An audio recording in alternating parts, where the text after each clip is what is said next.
Josué capítulo 4. O memorial das 12 pedras. Quando todo o povo acabou de atravessar o Jordão, Yahvé voltou a falar com Josué e lhe ordenou 2 pontos. Escolhei 12 homens dentre o povo, um homem de cada tribo, e ordenai-lhes 2 pontos. Tomai daqui do meio do Jordão, do lugar onde os sacerdotes se detiveram e pousaram os seus pés, 12 pedras, e carregai-as convosco e depositai-as no lugar onde acampareis esta noite. Versículo 4. Josué convocou os 12 homens que escolhera dentre os filhos de Israel, um representante de cada tribo, e lhes ordenou 2 pontos. Passai adiante da arca de Yahvé vosso Deus, até o meio do Jordão, e cada um levante sobre o ombro uma pedra, de acordo com o número de tribos dos israelitas. Versículo 6. Para que seja um sinal no meio de vós. Quando, amanhã, vossos filhos vos perguntarem 2 pontos. Que significam para vós estas pedras? Então lhes testemunhareis. É que as águas do Jordão dividiram-se diante da arca da aliança de Yahvé. A sua passagem cindiram-se as águas do Jordão. Estas pedras serão para sempre um memorial para os filhos de Israel. Veja aqui no comentário desta Bíblia de estudo, é uma Bíblia King James atualizada, veja só. Desde os patriarcas, era costume entre os israelitas se erguer um monumento de pedra como memorial em prol das futuras gerações, a fim de se lembrar perpetuamente do que tinha acontecido de historicamente irrelevante naquele local. 1 Samuel 7:12. Josué levantou também 12 rochas que haviam estado no meio do rio Jordão e edificou um monumento no meio do novo acampamento de Gilgal. Versículo 9, que vamos ler daqui a pouquinho. Então, continuando, versículo 8. E os israelitas fizeram tudo como Josué ordenara, 2 pontos. Tomaram 12 pedras do meio do Jordão, segundo o número das tribos dos filhos de Israel, como Yahvé havia orientado a Josué, e as transportaram ao acampamento e ali as depositaram. Versículo 9. E Josué erigiu também 12 pedras no meio do Jordão, exatamente no lugar onde os sacerdotes que transportavam a arca da aliança firmaram seus pés. E elas continuam lá até os dias de hoje. Conclusão da travessia de Israel. Versículo 10. Os sacerdotes que carregavam a arca permaneceram em pé no meio do Jordão, até que se cumpriu tudo o que o Senhor havia ordenado a Josué dizer ao povo, segundo tudo quanto Moisés havia orientado a Josué. E o povo apressou-se a atravessar. Versículo 11. Quando todo o povo terminou a travessia, a arca de Yahvé e os sacerdotes passaram à frente do povo. Versículo 12. Os homens das tribos de Ruben, de Gade e da metade da tribo de Manassés atravessaram preparados para a guerra, à frente dos israelitas, tudo de acordo com o que Moisés havia deixado orientado. Versículo 13. Cerca de 40.000 homens preparados para as batalhas marcharam diante do Senhor rumo à planície de Jericó. Versículo 14. Naquele dia o Senhor enalteceu Josué à vista de todo o povo de Israel, e eles o respeitaram durante toda a sua vida, como tinham respeitado Moisés. Versículo 15. Então Yahvé falou a Josué, 2 pontos. Versículo 16. Ordena aos sacerdotes que transportam a arca do testemunho, as tábuas da aliança, que podem se retirar do Jordão. Versículo 17. E prontamente Josué lhes ordenou que também saíssem de lá. Versículo 18. Assim que os sacerdotes que carregavam a arca da aliança do Senhor deixaram o Jordão, no exato momento em que seus pés tocaram o solo seco da nova terra, as águas do Jordão foram liberadas e retornaram ao seu curso normal, cobrindo como antes as margens de ambos os lados do rio. Chegada a Gilgal. Versículo 19. O povo subiu do Jordão no 10º dia do primeiro mês do ano e montou seu acampamento em Gilgal, no extremo leste de Jericó. E aquelas 12 pedras que tiraram do Jordão, Josué as erigiu em Gilgal. Versículo 21. Orientou ele aos israelitas, quando, no futuro, vossos filhos indagarem a seus pais, que significam estas pedras? Versículo 22. Explicareis a vossos filhos, Israel atravessou este Jordão em terra seca. Versículo 23. Pois Yahvé, vosso Deus, fez secar as águas do Jordão diante de vós, até que passasseis, assim como o Senhor vosso Deus havia feito com o Mar Vermelho, quando o secou diante de nós, até que o atravessássemos. Versículo 24. Para que saibam todos os povos da terra quão poderosa é a mão de Yahvé vosso Deus, e para que temais ao Senhor vosso Deus para sempre. Salmos 106:8. Entretanto ele os salvou por causa do seu nome, para deixar manifesto o seu poder. Repreendeu o Mar Vermelho e este secou, permitiu-lhes andar pelas profundezas como por um deserto. Salvou-os da mão daquele que os odiava, resgatou-os das garras do inimigo. As águas cobriram seus adversários sem que um só deles restasse. Então creram em suas promessas e a ele entoaram cânticos de louvor.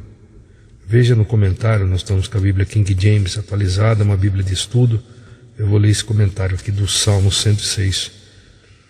A mesma voz poderosa que afugentou o caos e as trevas primevas, agora retira o obstáculo que fazia superação entre o povo de Deus e a liberdade. Esse mesmo fenômeno divino pode ocorrer em nossas vidas, hoje, diante de todos os nossos obstáculos. Salmo 104:7 e Gênesis 1:3. O povo estava na escravidão e Deus, entre aspas, comprou para si os que sempre foram seus. Comprou para si os que sempre foram seus. Esta expressão descreve bem a obra de Cristo como nosso Redentor, pois que pagou cabalmente todo o custo do pecado da humanidade, a fim de nos libertar para sempre das garras de Satanás, da nossa própria índole carnal e da morte eterna. Efésios 1:7. Nele temos a redenção, o perdão dos nossos pecados pelo seu sangue, segundo as riquezas de Deus.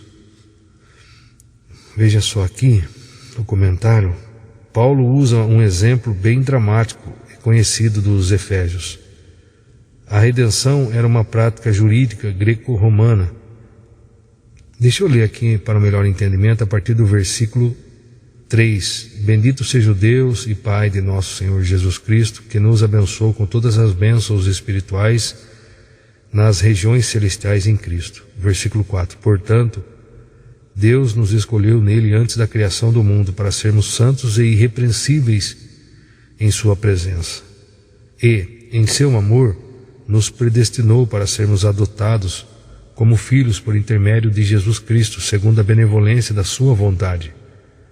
Versículo 6. Para o louvor da sua gloriosa graça, a qual nos outorgou gratuitamente no amado.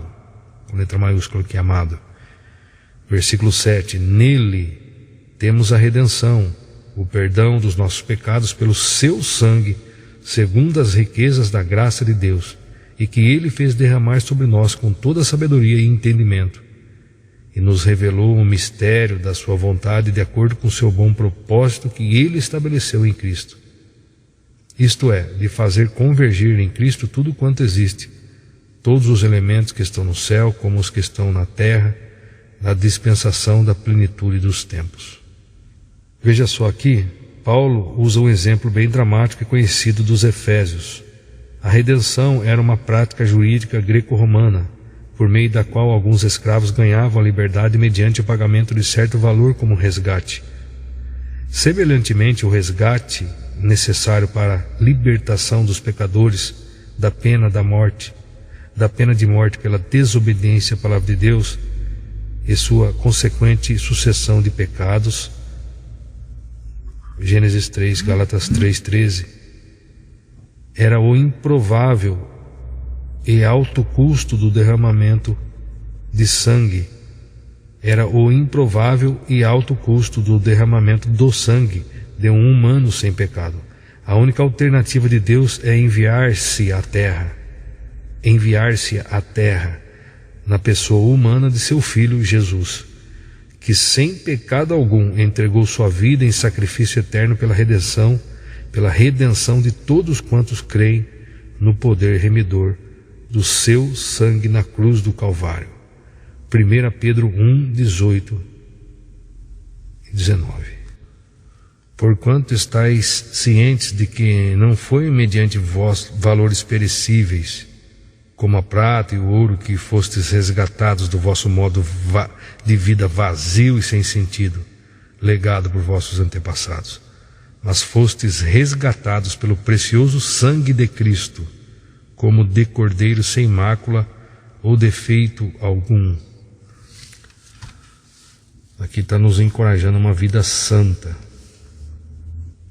Veja só aqui no comentário, nas Escrituras, o termo, entre aspas, resgatar, significa livrar alguém da escravidão ou de alguma condenação mediante o pagamento de alta multa ou fiança.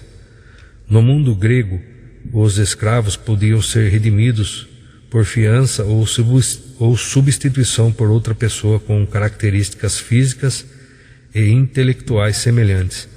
É isso que Jesus Cristo redime.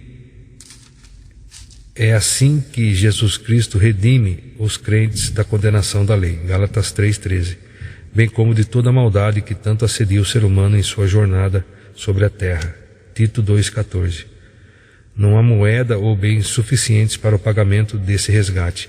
Somente o sangue do Cordeiro é capaz de substituir nossa condenação à morte, abre parênteses, afastamento eterno de Deus, por uma vida sem fim em sua presença. Mateus 20:28. Assim como o Filho do Homem, que não veio para ser servido, mas para servir e dar a sua vida como único resgate por muitos. Veja só, todo pecado demanda indenização, expiação e pagamento. A lei de Deus jamais ordenou sacrifícios humanos. Mas em relação ao pecado original, era necessário que um ser humano sem pecado fosse imolado. Jesus se ofereceu para pagar nosso, entre aspas, resgate, em grego litron, palavra derivada do verbo grego luo, que significa, entre aspas, libertar, e usada na época ao se tratar da alforria de escravos. Jesus usou outra forte metáfora para comparar seu sacrifício ao ato de pagar o preço pedido pela venda de um escravo muito caro, comprado todavia para ganhar a liberdade. Por isso os cristãos estão livres de uma vez por todas do poder e da escravidão do pecado, entre parênteses, do erro e da pena de morte eterna. Essa frase de Cristo é uma das poucas ocasiões em que a doutrina da redenção vicária é citada nos evangelhos sinóticos, 1 Timóteo 2,6. A salvação é oferecida de graça. A salvação é oferecida de graça a todos, mas apenas os, entre aspas, muitos a recebem em seus corações. 1 João 1, 12 ao 14.